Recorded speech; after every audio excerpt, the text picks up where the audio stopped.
reason I'm registered as an independent is because a lot of the rhetoric around immigration or people in that community from the Republican Party and from Trump is particularly concerning to me, especially at the last rally. I know there was one of the speakers there compared Puerto Rico to a trash dump, something like that. One of my best friends, she's from there. I have family and friends who've gone there and have been to this place. They don't get representation in Congress. They still pay taxes, and to see them being treated like this and spoken of like this, it's concerning. Because I don't know what kind of policies are going to be behind that rhetoric. So I'm asking, do you So have how any much thoughts do you on know that? about the speaker that said that? I know that he's a comedian. Yeah. Does that factor at all into that? It does, but the fact that he was invited there in the first place and that he said this sort of stuff, it does Yeah, concern I me. just think, okay, so let me ask you a question. It's not a hypothetical. Okay. Which one should matter more? A comedian making a bad joke, I agree, or a president calling Trump supporters garbage? I think both are bad. Which is worse? I'd say the president. Okay, I agree. So we totally have agreement. So thank you for that, because I think we've never had in American history a president, even during the Civil War, call this many Americans garbage. It's never happened in history. And he said, only garbage I see are his supporters, and he said that explicitly. Right. Look, I don't know what to tell you other than it was a comedian at an event, but like... Well, it's not even just him. Even when Trump started his first started his campaign, maybe he mentioned it as misspeaking, but he talked to a lot of Latino people or immigrants who came here as criminals or rapists. But there are a lot of criminals and rapists coming, though. I'm not disagreeing with that. But he never said all. Never. I get that. The problem is, he says something like that. I've lived out west. Like, I've lived out in Arizona where there are communities who do have undocumented people who work in the agricultural industry. I've had friends who've worked there, and they're good people. They're trying to do more. They're trying to be as upstanding citizens as they can be without being citizens. And again, this rhetoric, it gets passed around, and it worries me for their safety. Yeah, I mean, that's a bunch of BS. So let me just ask you. You don't think that has an impact? No, it's, again, like the rhetoric. I mean, like, first of all, let's just be clear. Do you think it should be illegal to come into America without permission? No. Oh, wait. Let me rephrase that. Do you think it should be against the law for someone to come into America without permission? No. Yes, I do. Okay. What should the punishment be? I think it depends on the reason why they came here. See, I disagree. So let's apply that standard. Do you think it should be illegal to go break into somebody's home? Yeah. Do we factor in the reason when we sentence them? Should we? Yeah. Oh, see, I disagree. I don't think it's okay to rob a grocery store if you're hungry. I don't think it's okay to rob a bank if you're poor. Okay. Do you?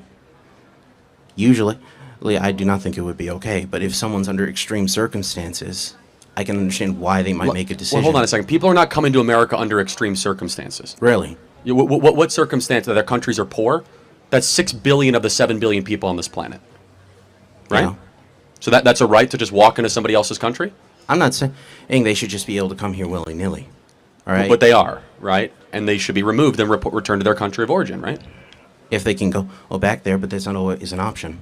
Well, there's flights every day. Like, you can definitely go back.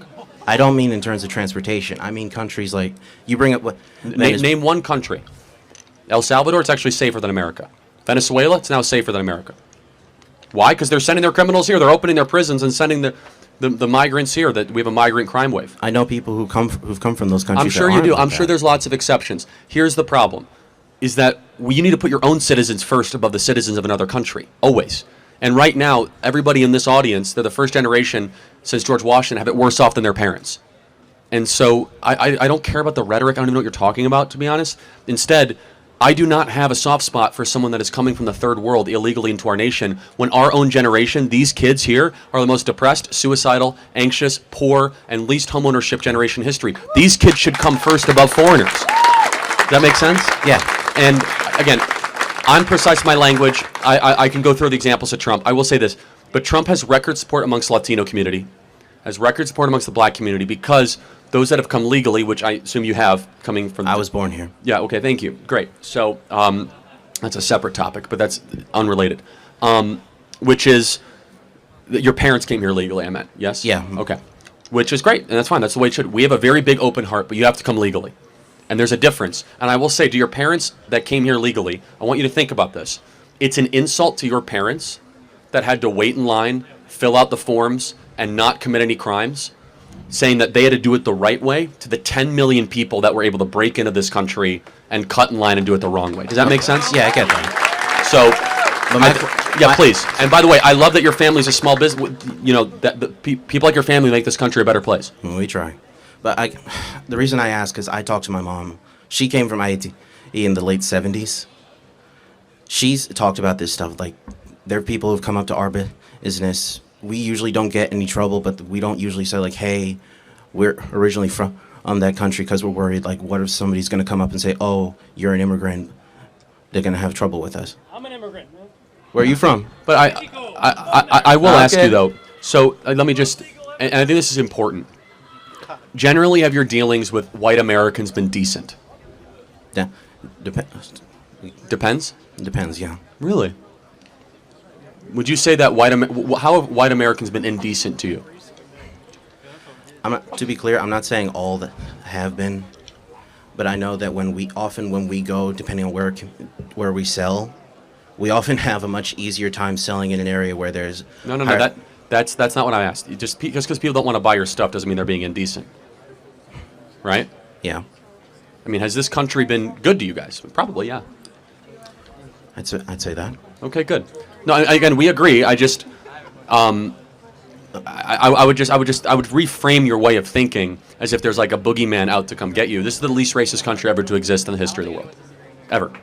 Okay. And your family's evidence of that. Thank you for your time. Appreciate it. Okay, who wants to come up?